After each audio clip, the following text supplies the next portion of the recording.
Good morning, students. In the last class, we were discussing about biotechnology chapter, in which we were studying about tools of recombinant DNA technology, and we were discussing about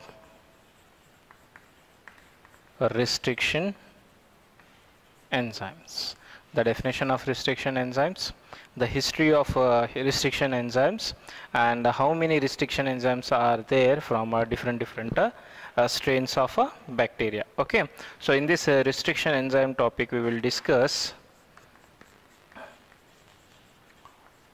nomenclature of restriction enzymes. Okay, naming of restriction enzymes.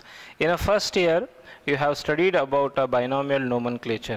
Okay, the rules of binomial nomenclature, the rules for naming the organisms. So same type of rules are there for naming the restriction enzymes. Okay, because in a 230 strains of bacteria, we have isolated 900 restriction enzymes, so there should be a name. Okay, and there should be a rules for these names. You can take the one particular example of restriction enzymes, that is EcoR1. Okay, this is the name of a restriction enzymes. These restriction enzymes have isolated from E. coli bacteria. Okay, so full name of this E. coli is Escherichia coli.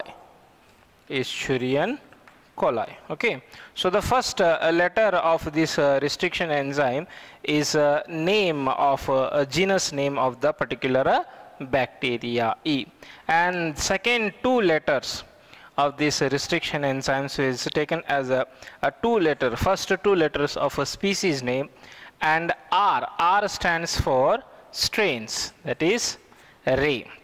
So first letter we have to choose from the genus name of a bacteria, then second two letters it should be from a species, and next letter is from strain. Okay, and the last one, the Roman number indicates the order, the number of order which we have isolated from the particular strain, of bacteria. So like EcoR1, this is the first order, or first time we have isolated from E. coli bacteria this restriction enzymes. Same wise, EcoR2 second, EcoR3 third. Okay, so like that you can give the name for the restriction enzyme. Okay, so the next is classification of restriction enzymes.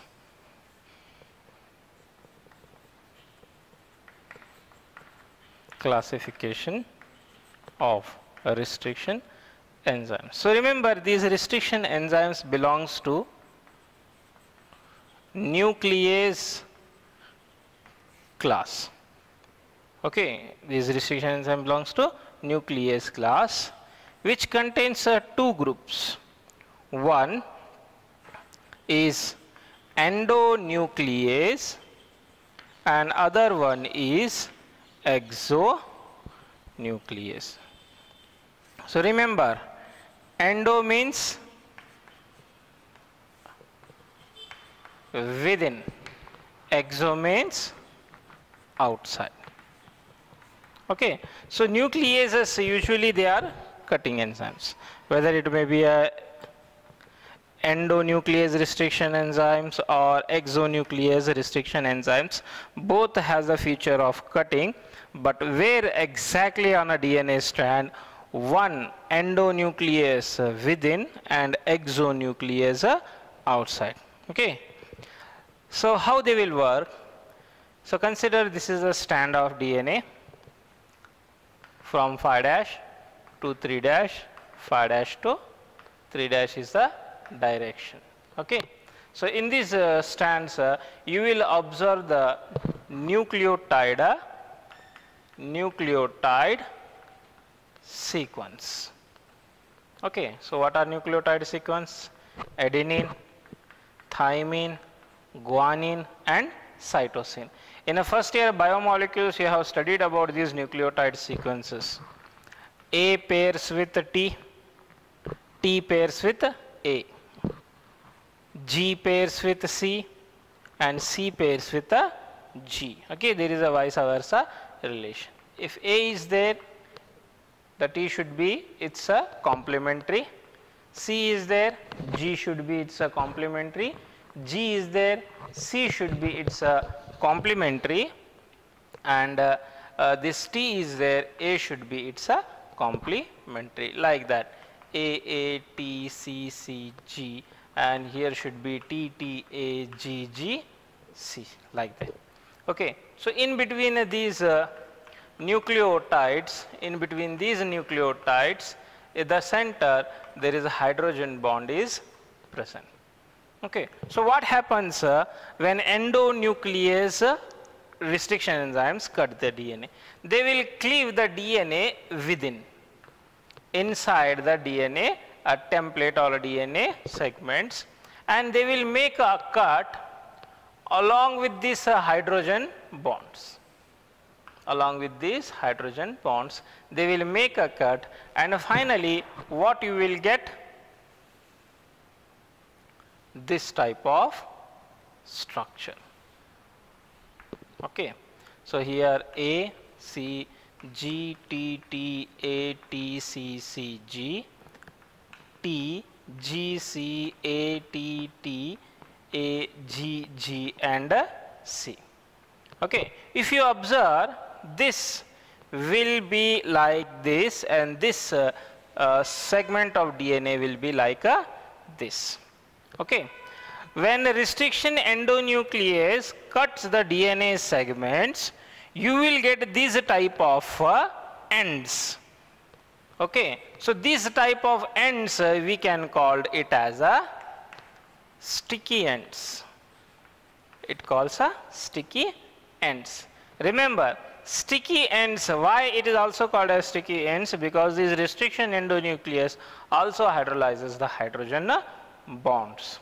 Okay, on that basis it is called sticky ends, and sticky ends are very helpful for joining, because genetic engineering itself says there is a combination of two DNA technology. rDNA, recombinant DNA, means you have to join later on this segment with the another DNA. Okay, so it helps in the joining, or it helps the DNA ligase. It helps the DNA ligase to easy join with the other segments of DNA. Okay, when restriction exonuclease works, consider this is DNA sequence AACCGT, whatever the sequences you have to write, GGCA. Okay, so here are the hydrogen bonds in between the nucleotide sequences. There are hydrogen bonds. When these exonuclease restriction enzyme cells, they will cut from outside. As a result, this segment is cut. So you will get like this. Okay, AAC, GT, TTG, and CA. So you will get two ends. Okay, same ends you will get, but these ends are called blunt end. These ends are called blunt end. So like that, these restriction enzymes were cut. Based on their type of cutting, they are called as endonuclease as well as exonuclease.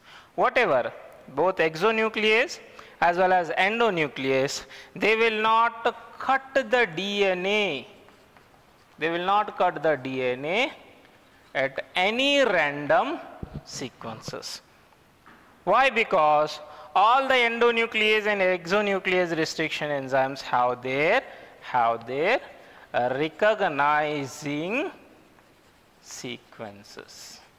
Okay, so they can only recognize those sequences, remember those sequences, and cut that sequences. On that note, these recognizing sequences are called palindrome sequences. These recognizing sequences are called palindrome sequences. But there is one more condition where the recognizing sequences are called palindrome sequences. So palindrome sequences are the sequences which can read both forward direction as well as backward direction. The reading frame will be same. The reading frame will be same. So there will be a question, what is the palindrome sequence of echo R1? So remember, echo R1 belongs to endonuclease class. Okay. So GAATTC,